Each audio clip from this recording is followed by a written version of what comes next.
Hello, I'm Dustin with Kruger's Training Academy and Kruger Instruments.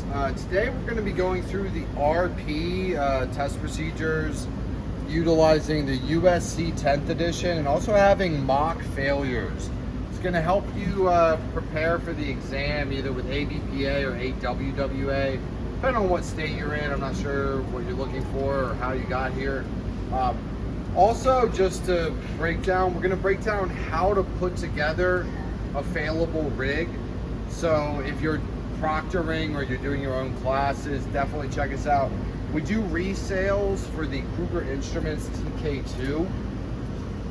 Check out our website, krugerinstruments.com. We do calibrations, we do test kits. I noticed that Midwest doesn't let schools resell their test kits anymore. Maybe they'll get back into that, but we totally do. There's like an affiliates program.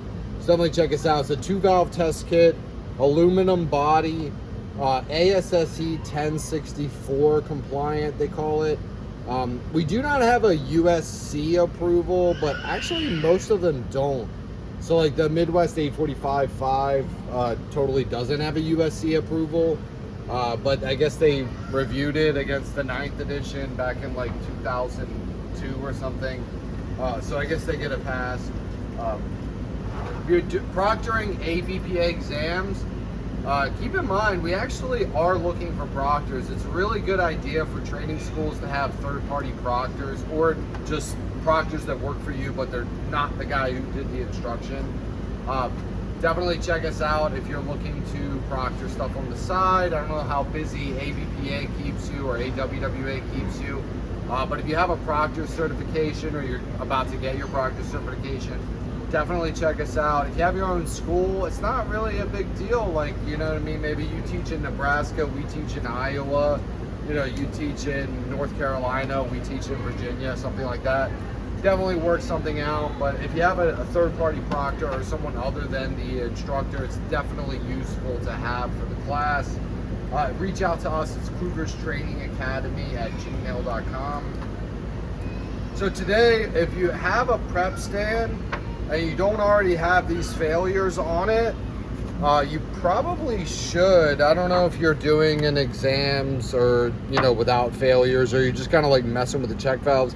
This is published by USC back in 2008, so I feel like it was before the 10th edition came out. I think the 10th edition came out in 2009. But anyway, it's basically a way to fail everything. They have like, this is the RP, this is the double check. It's called like leak simulation. We have a couple of extra parts that we've put on this as well. This is a way to fail each individual component. I guess the RP got to check 1, check 2, shut off 2. There's a few different ways you could fail it. If you're proctoring your own exams, this is probably what you're already familiar with, and you might already have your own rigs. If you need your rigs, like meaning like you just got your proctor's cert and you need rigs, we actually sell them. Check out our stuff we offer. It's Kruger Professional Resources or Kruger Instruments. And then we can actually sell you test stands or just help you like figure out how to do it. We got most of this stuff from Bavco in LA. They got good stuff. I feel like these are all, what is it? I forget the name. I think it's like a Anderson brass or something like that. I would definitely use brass. I've seen some people do like where they have like connections and then they're like faucet connectors to like manifolds in different places. I would try to use the brass ones and try to use something reputable like the USC. If you just kind of do your own thing, they might not accept it. Some people like tap into the valves too. I wouldn't recommend doing that just because, I mean, maybe if you're like a trade professional and you can drill and tap brass like that, but honestly doing that, you could always mess up the valve itself. So I wouldn't drill and tap. Maybe you drill and tap and you hit a check valve and you mess up the check valve. So anyway, this is going to be an extended video. If you're already watching and you made it this far, you might want to like fast forward to when I start opening valves. If you don't see me opening valves, I'm probably still just talking shit. I appreciate you watching though. Feel free to like and subscribe to the channel if you're interested in backflow stuff. We're gonna have a whole lot of different things. I'm trying to focus on the channel a little bit lately, like last couple weeks. I actually have, I think, 850 or 60 subscribers now. I'm trying to get that bumped up. So please, if you made it this far and you didn't click through and find something better, please feel free to like, subscribe, comment. A lot of times people have the same comments. So if you comment and then like you see the answer to your comment or whatever, very good. For ABPA, we are actually a member of ABPA. I don't know if you're practicing for an exam. If you're doing AWWA, I've noticed, I think Gina over there, she's very good. I've spoken to her a few times, but not too much. If you're trying to do an exam, they're very reputable in California. Also Nevada, I think Arizona as well. If you're doing another state, like further east or in the central or whatever, I know we do classes in Louisiana, but we need the ABPA for certain things. ABPA is also a good organization. I've been a member for a bit. I'm actually planning to run for president. So if you're watching, or I think the way they do it, it's like you run for vice president. If you win, you're then become the president after like 2 years or something. But then you have to be a member for like 4 years to run or whatever. And then you have to be a member. I have to actually need people to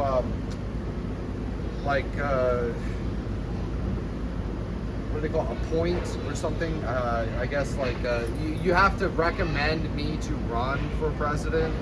So if you're thinking about doing that and you're a member, if you're not a member already, please join. Joining ABPA is a good thing. You got a lot of different things. You get like a newsletter, and I think it's only like 60 bucks or 80 bucks or something a year. So it's a good membership to have, especially if you're testing backflow preventers. You're already a member and you're already a proctor. Keep in mind, we are hiring proctors. Not necessarily for ABPA. We try to schedule their exams, but if you're trying to be a proctor just for a test class, they do have to pass a practical exam with failures similar to the ABPA exam to pass our class to even take the ABPA exam. So we're always looking for proctors, instructors, stuff like that. Check us out. It's Kruger's Training Academy, krugerstraining.academy. Pick your state. Give me an email, krugerstrainingacademy@gmail.com. So I guess we'll just cut to the chase. I have failures here as per the USC 10th edition. So essentially what they recommend you do is you throw T's into the assembly. So what we've done is we put test cocks that are easier to manipulate and easier to tell if they're open. And then you put, it's basically like a T, and then you put the test cock, and then you put the little bleed off needle valve thing. The needle valves help you connect different zones in the assembly. Every assembly has a different way to put it together. The RP you just actually attach to 1 and 2 because you never shut the shutoff 1 for the USC. For ASSE and some other ones, you actually might shut off the shutoff 1 and you might want to simulate a leaking shutoff 1. So it's actually a totally different setup. You'll see that in other videos. It's going to be actually, to be honest, the way we do the videos, it's going to be the same freaking valve, but I put extra T's in it that aren't per the USC. So this is the USC version. If you haven't checked out ASSE, they got a lot of different stuff. They're mostly back east, and they're mostly with unions. And when I say mostly, I mean like half the time. A lot of people do different ASSE class. Sometimes they're actually hard score, like actually required. Like that's the only one you can do. Most states that's not the case. There's a few others. I know American Waterworks has one towards like Massachusetts. It's called like New England Waterworks. They got a lot of different things.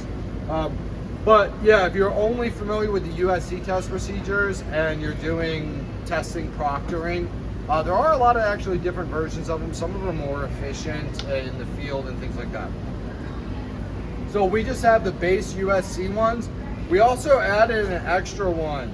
This just it indicates flow through the assembly. So you open it, water comes out. It basically makes flow through the assembly. So you can do an extra little tricky test. If you're doing an ABPA exam, you might actually find this tricky test. We did a whole bunch of videos maybe like 3 or 4 years ago where I was like, don't prepare for this because you might not actually see it. But this allows you to do an extra test that you might find, because I think a lot of the proctors started doing extra things because they saw me trying to show them how to do it, and then they were like, oh no, we're gonna add a little extra nobody knows. So essentially it's gonna be a really long form video. I should have little breakdowns in the bottom to help you jump around if you want. This should actually help you. It's mostly for proctors and things like that. If you're trying to just straight up prepare for an exam, we have other videos. I should be like a little younger, a little thinner. I don't know if you checked all that out, but back in like 2020 or something. But this is mostly for proctors. So this is gonna help you like figure out which ones to open, which ones to close, which one of these valves to use and things like that. So for the base test procedure, for the 2 valve, I don't know if you're used to using the 5 valve. You might want to check out the 2 valve. 2 valve is actually a little more efficient, I found. Put your high to the high side, low to the low side. We have a high and a low indicator on the Kruger instruments. Pretty much anything not digital is going to be high to the left, low to the right. I think Arbiter actually does it the same way. Most of them do that way, whether they're digital or analog. The digital is kind of like the new version of everything. If you're looking at Arbiter kits, they're all actually pretty good quality. I've found that Arbiter is good. We do have the 2 valve kits that are a little simpler to use. So I guess we'll just get right into it. So if you're trying to simulate failures, it has it broken down here. You have a first check, second check, and a number 2 shutoff leak. So if you're gonna do a first check leak, you open needle valves A and B. It's pretty broken down. This isn't in the book. This is a supplementary thing. I think I got this from Bavco when I bought the fittings actually, but I think I don't believe it's in the book anywhere. Most of the ABPA proctors use this. If you're trying to put together a class, trying to be an instructor, trying to be a proctor, that's probably what they're going to be looking for. So to get started, so I told everybody to look for when I'm messing with the needle valves. So the rant is over and we're going to get started. For the check 1 leak, you open A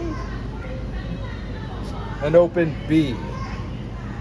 Well, you'll notice right off the bat, water's coming out of the bottom. So what USC says, this is the Kruger's Training Academy breakdown with the, you can download this online. If you email me, krugerstrainingacademy@gmail.com. If you give me a call, I usually answer. If I don't answer, it like tells you to email me. So either one is fine. I can send you a copy of this. It says right here, up, above, everything. So first off, you notify, identify, inspect, observe. But before you do that, note if relief valve is discharging continuously upon arrival, you do the first steps. It says 1 through 13. 13 is basically when you close your low bleed to see the reading. So we're gonna do that. Attach your high hose. Again, this is a super long form video, so if you get bored, feel free to put it on like 2 times. I'll probably sound a little higher pitched, but you'd probably be all right. Open low bleed. You notice actually it stopped, right? Because you introduced flow through the assembly, so the relief valve will technically stop when you do that. Open high bleed, got your water running out. Close, shut off 2, close high bleed. Bring your gauge to the upper end of the scale, close low bleed. Well, you'll notice because we failed check 1 by opening A and B, when you close low bleed, it just drops down to the relief valve opening point. Being very important here, it tells you how to fill out the test report here. So if reading is above 5, mark relief valve is leaking. It with no test result for the other items. If reading is below 5, you mark check 1 as leaking. So sorry. I'm reading 4.5. So each one of the bigger lines is 1. So it's like 1, 2, 3, 4, 5, 6. So we got 3, 4.5, I would say. So what do you write on your form? This is the tricky one. This is a very tricky one. And the ABPA proctors, if they're good, they're like kind of trying to jack you up with this. And depending on the ABPA proctors, I am running for ABPA president in the near future. I'm going to try to get them to where they're a little easier on people.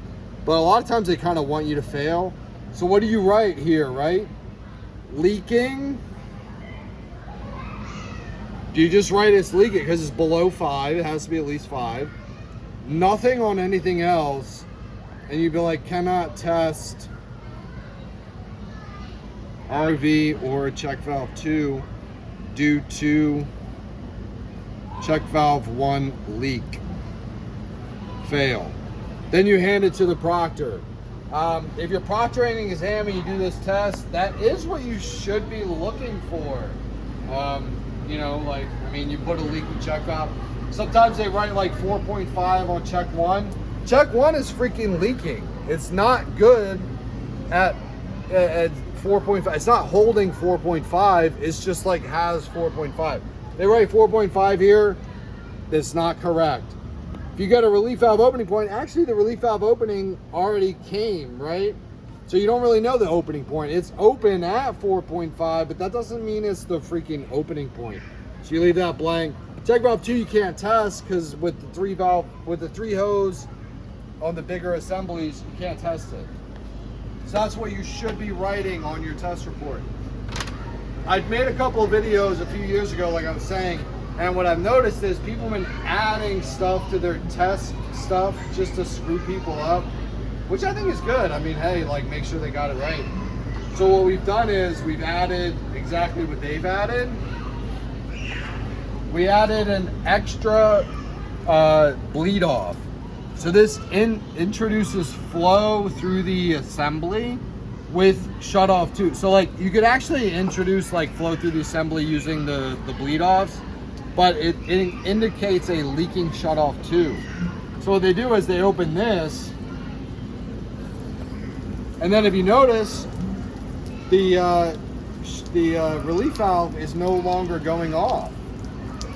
So because you've introduced flow, the check valve is open now and water's flowing through. So when you walked up, nothing happened, right? So like when you walked up, it didn't look like it was running. Right? Like I walk up, this relief valve is not dumping. It's not discharging upon arrival anymore. So this is called, I call it the tricky check valve 1 leak. You open your auxiliary here, and then you open A and B here. This is going to give you a check valve 1 leak, but with flow, you can't actually see it. So when you come up to the exam, you're probably going to be like, all right, like let's do this. It's not discharging upon arrival. It's definitely not check 1. So you go ahead and attach your high, attach your low.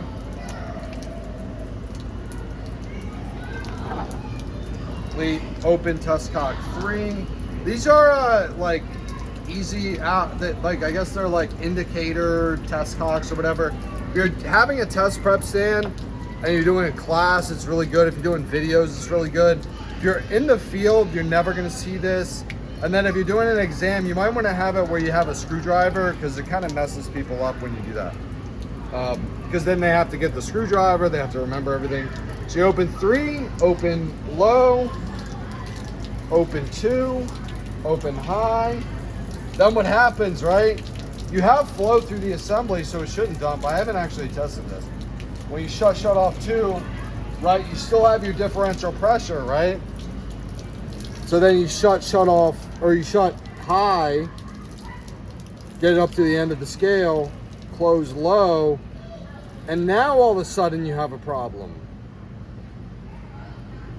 So it's like you didn't see it coming. So I think the other videos I was like, oh, you'll see it coming a mile away if you got this. And then they added a bunch of stuff, so now you don't. So keep in mind of that. So in this case, you would actually still fill out everything the same, even though it doesn't really 100% say it in the book, but if it drops down, you still can't test the other things.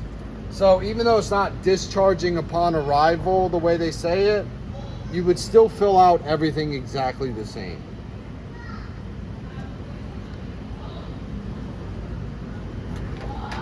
Next, we'll do the second easiest one. So let's say everything's good. We'll restart. I always like to restart everything.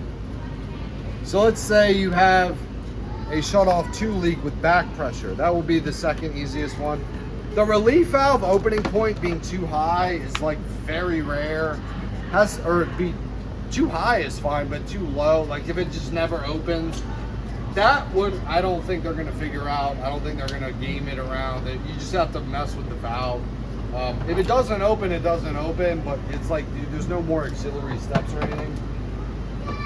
So let's say we're doing it, but instead we have a check valve 2 failure.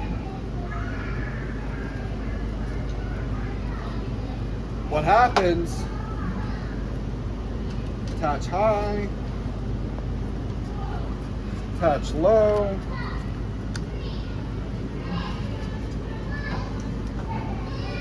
open test cock 3,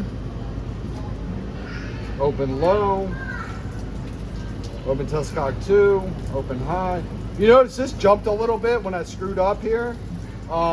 Keep in mind of that. They want you to run water so you don't prematurely dump this. If you prematurely dump this, some proctors might actually give you a problem. Like say you like only open 2 and it like drips a little bit. Some proctors might actually give you some trouble with that, so you don't want to do that.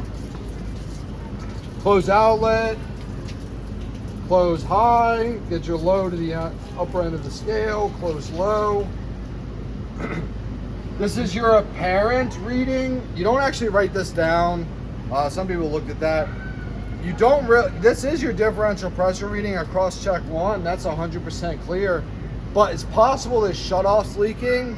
So it's possible that check valve is open. So you can't actually grab the differential pressure reading on the check 1 yet. You have to wait a few extra steps to confirm it's in a no flow position. Next, you do the loop-de-loop. For a 5-valve kit, it's like already looped.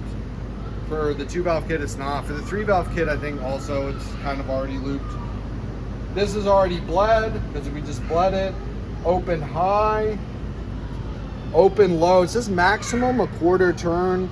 You don't want to go like much more than a quarter turn. Just open it up slightly. It should drop very slowly. Put your hand under the vent. First, feel water. I got a tiny drip there. I'm reading 4.7, I would say. So that's your relief valve opening point. You go ahead and grab that number. That number is correct, and that number is not going to change for this particular fail. So 4.7, it's a little high, but I guess whatever. It didn't not open, so you don't check that. That's your relief valve.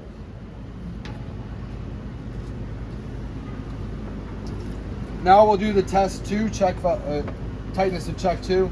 So if you're doing a proctored exam, you know you failed it. They don't know it yet. You don't want to give them any kind of like visual cues. You don't want to be like watching too hard. You want to just kind of be like a statue in the back. Close high and low. It says leave shutoff 2 closed. Leave shutoff 2 closed. Close both bleed valves. Detach bypass hose from the low side. Attach it to test cock 4. Open test cock 4. This is a big one. I've seen so many people fail off it, probably because maybe my instruction wasn't the top notch or whatever. You have to reset your gauge. If you notice the gauge is reading like 5. Some people have gotten into like, oh, well, the diagnostics, if you have a leaky check 2, you have to double check it anyway. You might be able to win that one, but big step that a lot of people forget, you just open 4, open and close your low bleed before you get to the next step. Next, you open your high. This is going to bring in back pressure. So if you kind of remember the way this whole thing is set up, you're bringing back pressure into check 4, and then if it leaks through bringing back pressure into test cock 4. If check valve 2 leaks, it's going to leak into the zone. That's exactly what we're simulating here. So you open high bleed, they call it, for the 2 valve kits. The pressure starts dropping. Now you get, I mean, you're still getting 4.6 or 4.5, but this is the relief valve. If you open it up more, you might get more. What you're testing is the check valve. So if you open the check valve 2 against back pressure and it leaks, it's going to leak through. So what do you write? For USC, you're only testing check valve 2 under back pressure, so it's either leak or close tight. You say leak. Then you say cannot test check valve 1 due to check valve 2 leak. So it fails. Reason you're doing that, we already did get a reading, right? Like, let's say we reset everything. I mean, like, say you close test cock 4, reset your gauge, close it slowly. You always want to close stuff kind of slowly. You notice if you like jam it, like it goes lower than it should. That's because the gauges aren't like super duper accurate. I've seen some people fail ABPA exams because they were like closing stuff too fast. I've never seen anybody fail because they were closing things too slow. So you always want to kind of like be very deliberate with the way you're doing things. It's just true for any analog gauges. If you're doing digital gauges, I think actually it should like rise back up to what it's supposed to be. If you're doing analog gauges, that is just kind of part of it. So if you notice, I still got 7.1, but it's possible. I'm not gonna break it down on the simulators, but it's possible this shutoff is leaking. So if the shutoff's leaking, like we were looking at before, the water's flowing through the valve. So you're getting 7.1, but it's not really a confirmed 7.1. So we open up that, drops down. So that means check valve 2 leaks. That means we cannot test check valve 1 with any kind of certainty. So if reading falls, open low bleed. So one of the extra tests here, you want to make sure you're doing this extra test. I purposely forgot so that you don't forget later. If you ever end up in this situation where you open high and it drops, there are actually an extra step, and if you forget this extra step, depending on the proctor, if you're proctoring, maybe give them a pass, maybe not, depending on what's what. But there is actually one extra step. You have to do what they call the second chance. It's like second check, second chance. One of our instructors came up with that. So you basically just open low bleed, reset the gauge, and you just look at it again. The reason is, it's possible that this relief valve, it leaked, but really just because the buffer value was kind of low. So maybe it's like reading 7, the relief valve opened at 6. You open high bleed, it opens, but like it didn't really like actually have a leaking check valve. It was just like the buffer value was too low. So if you bring it up to a parent and drop it back down, then you know for a fact check valve 2 leaks. Again, if you want to demonstrate this when you're proctoring, you open B and C. So you open like the second 2. So you keep A closed, you open B, open C. The RP is actually probably the most simple, like setting failures type of way. Next one, we're going to do the extremely complicated one. If you have a student that you really don't like and you're like hoping he fails, you might want to do this one. It's like the shut off 2 with flow leak. So you close everything, you open C and then open D. So D is all the way down here. The proctors will typically put like this kind of like underneath of stuff.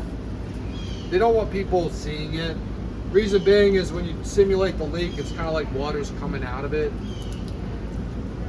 So you open C and open D, so like the last two. There is a way to simulate back pressure. It's just too complicated. You gotta have like a PRV over here. If you look at the book or you look at our test procedures, we do kind of go over it. But essentially when you do that check valve 2 test, when you open high, instead of dropping down to the relief valve, it'll actually go up. So if it goes up, you say like, okay, well, shut off 2 leaks with back pressure. Very rare that that's gonna happen. Mostly because you need like a PRV over here. I think actually if you take a ABPA exam and the proctors like watch my videos and like wants it to not work the way I said it was gonna work, I think people do that. So if you see that, I'll have info on the website. Check out our website, krugerstraining.academy, krugerinstruments.com. But anyway, we're gonna simulate the other one that's very common. You open C and D. So basically you're just introducing flow out of the assembly. We're not doing the sneaky check one where you open A and B and then open the extra auxiliary. We're doing the regular outlet shut off one. Flush your test cocks. I didn't really go over this. You should already know this if you check out our other videos. Notify, identify, inspect, observe are your first test, first things you do. If you forget that, you just like give them your paperwork, re-sign up online, you know, pay them the extra $200 or whatever. For us, we're gonna do, so if you have an outlet shut off leak, there's no real way to know. It's not like this is discharging or anything. So you just kind of go through the test. Attach high to 2, low to 3. Loop your hose. The hose should be attached. If you're doing a 2-valve test, your hose is supposed to be on the low. They may not fault you for that, but to be honest, I think ABPA, they're not super duper familiar with the 2-valve test. It might actually help you if you're trying to pass, like, because they sort of know they definitely know what's up. They're definitely like backflow testers and things. But if you do like something weird and you go, oh no, read the book, it's 2,000, you know, maybe they will be like, oh, I haven't really read that part.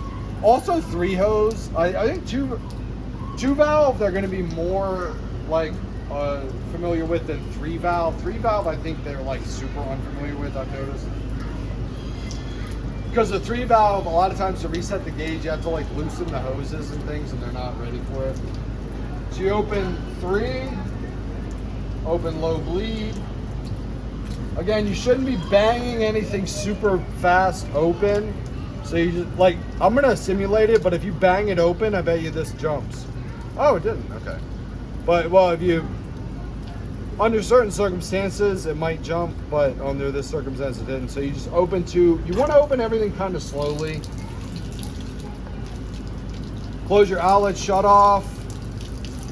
Close high. Close low. I'm getting a little higher of a reading. Usually if you have flow through the check, you're gonna get a little higher of a reading. If you're out there doing a test, you don't really know what's high, what's low. Maybe it's 5, but really you're getting 7. I'm reading like 8.1. That is a little high. So what do I do on my test sheet? What do you guys think if you're a proctor?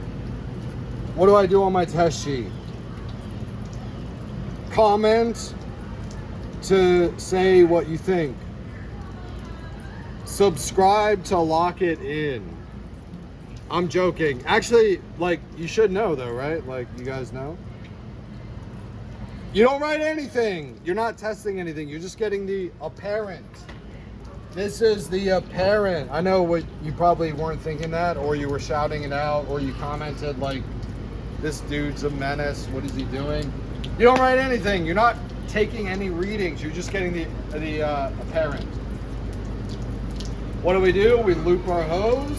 We're gonna get the relief valve opening point. Open high. Open low. Maybe you guys are following along if you're proctors already or you took the exam. Nothing happens, right? I'm opening low, I'm opening high, nothing's happening. That's because you have a leaky shut-off tube.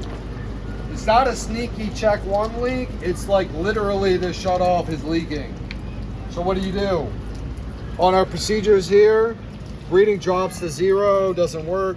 Relief valve didn't open. Breathing does not drop. Likely a shut-off 2 leak. You have auxiliary steps. Some ABPA guys, they might actually be a problem with it. They might be like, I want to see every freaking auxiliary step you have. Some of them don't. Some of them are like, well, you did most of it. Technically, the first thing you do, close your bleeds. Then you reopen and reclose shut off 2. It's in the book. If you read the book, like me, I read the book 100 times. Maybe like, I've read the book like 3 times, 4 times. And by book, I mean like chapter 9 with the testing. They say to do that. If you don't do that, I think if you got an ABPA proctor and he fails you for not opening and closing the shut off when it's obviously failed, I think that'd be a little excessive. He might want to give you another chance. But if you're in that zone and you got this leaky and you got excuse me, sir, you failed in your procedure, you've erred in your procedure, would you like another try? Try to remember that you might have forgotten that. I hope maybe my picture and my voice in the video gets you to the point where you remember this. You're supposed to open and close. Then you actually just kind of redo everything. So you like, it says return to step 16. This is our stuff from our class. You can actually download this. If you're taking a class and they don't really go over this too much, you can totally download this. Again, Kruger's Training Academy, Kruger's Training Academy at gmail.com. Kruger Instruments is the gauges we have. Kruger's Training Academy is the courses we do. So then what do? Return to step 16. Step 16 is open high bleed valve. So you just open and close, then open high, open low. Same thing's gonna happen though. So like a lot of people skip that, and then maybe the ABPA proctor is like, oh, well, you forgot to open and close to confirm it was shut. I know the double check fails. They say just confirm it's shut. It doesn't tell it to open and close. Those guys get particular though. I think certain ABPA proctors are extremely particular about what they're looking for. Breathing still does not drop. Close low only. If you close both, they might have a problem. So you close low only. You have an auxiliary hose. You should have 4 hoses with you, I guess. If you're using a 5 or a 3 valve kit, I believe you're allowed to take the hose off of the kit and use that. If you're using a 2 valve kit, you actually do need to have 4 hoses. Open and close test cock 1 leads the hose. Attach hose to test cock 4. Open 1, open 4. What does this do? You heard like a little bit of a difference in the sound. So like, it like changes the direction of which way the flow is going. So now you have all your test cocks open. You have everything open. What do? High's already open. You open low. Drops down. Now you get your relief valve opening point, 4.5. This is actually the first test. I know we've done so much. We got bypasses hooked up, everything's going on, what's happening. But this is actually the first test. Like if you look on their thing, this is test number 1. And it just goes on forever. So we're still on test number 1. What do? Close low or record opening points. So what do I got? 4.5. That is my first reading. So I have nothing on this sheet yet. 4.5. It opened. I had a lot of extra steps, but it did open. Next, you have to close low bleed. This reestablishes everything. You loosen your hose. So you have to reset your gauge. Resetting your gauge usually like open high, open low, close. For us, we have to reset it through loosening hoses. That's actually very typical on your 3 valve kits. 5 valve kits, not really, because you got a ton of valves. 2 valve kits, this is like the only time you're gonna have to reset your gauge this way. Open low, You want it to get up to the higher numbers, close low, it drops down. 7.4 is what I'm getting. Like each of the longer lines is 1. Each of the little tiny lines is 0.2. So I'm getting 7.4. So what do? I write check valve 1, 7.4. Next, what do? We have another test, right? What about check valve 2? Actually, because we have all this set up, we also tested check valve 2. If check valve 2 was leaking, we'd have like this hose here would have dumped the relief valve. So also, just with that the loosening of this, we did 2 tests. We did check 1. We also did check valve 2 closed tight. So this is actually what you get. So it's good to go, right? What's my comments? It's actually kind of funny. For ABPA, if you miss the comments, they totally have a problem with that. We have to say shut off to leaking. Right, do we stop here? Do we say shut off to is leaking, that's it? Like and subscribe or comment, or you don't actually. You should actually like and subscribe to comment and things. Shut off to leaking with flow. You have to indicate which way the damn shut off is leaking. Shut off could be leaking with back pressure, so you have to say leaking with flow. This does not affect whether or not the assembly passes, so you just go ahead and say pass. So essentially you have a possible check 1 leak, sneaky check 1 leak, meaning you have a check 1 leak plus you introduce flow. You have a leaky check 2 with back, or a leaky shut off 2 with back pressure. You won't see that very often because it's actually very hard to simulate. If you got a proctor who like really went through everything, if you go take the test and you see a PRV floating around in the rig that you're testing, it's a good chance that guy put a back pressure leak on the RP. The back pressure leaks, or leaky shut off 2 with back pressure, can only be simulated on the RP and the double check. The double check, we actually go through that because you can simulate back pressure and a leaky shut off 2 with just the standard test fitting setup. For RP, they can't. So if you see a PRV floating around with a bunch of little hoses flipping around, and you're about to take a test, first off, the dude knows his shit and he's good at what he's doing. So respect for that. But otherwise, like if you don't know your stuff on your end, you might fail. And there's a more likely chance that you're going to see back pressure through the shut off 2. You see the back pressure, we didn't simulate it. But when you open that high, when you got this on 4 and you open the high, we'll imagine it here. Instead of being 7.2 and staying steady or dropping a little bit, it'll go up. So if you see it like going up, that means they have simulated back pressure. So anyway, if you made it this far, you definitely got some value out of it. I appreciate you guys watching. We are actually mostly done.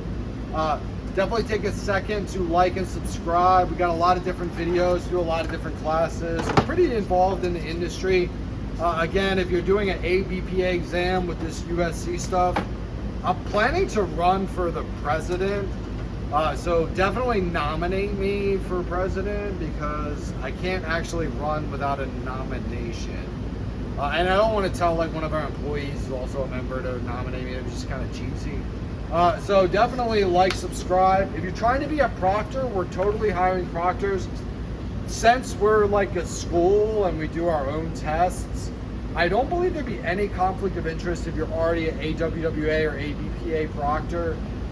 If you don't have any of those licenses, we do have our own program for proctors, and we basically just go over the same stuff. We have rigs for sale as well. Check out our stuff. It's Kruger Professional Resources. The link will be in the description. Well, we sell these rigs. So you might not have to build them yourself. If you do build them yourself, check out Bavco in LA. I think they're in a couple of these. I know they're in Florida or North Carolina or Florida. They do a lot of that kind of. They basically just sell you the little T's. They're not going to sell you the valve, or they might sell you the valves too. I'm not sure what kind of pricing you get on it. We did all our stuff 1 inch. You probably get away with doing 3/4 or half, or a little cheaper. We do everything. Generally, everything for us is 1 inch because it's a little easier to work on. It's a little easier to see what you're doing. But anyway, it's the Backflow Bro, Kruger's Training Academy, Kruger Instruments. Thank you for watching this video, and check out our other stuff, and feel free to like and subscribe.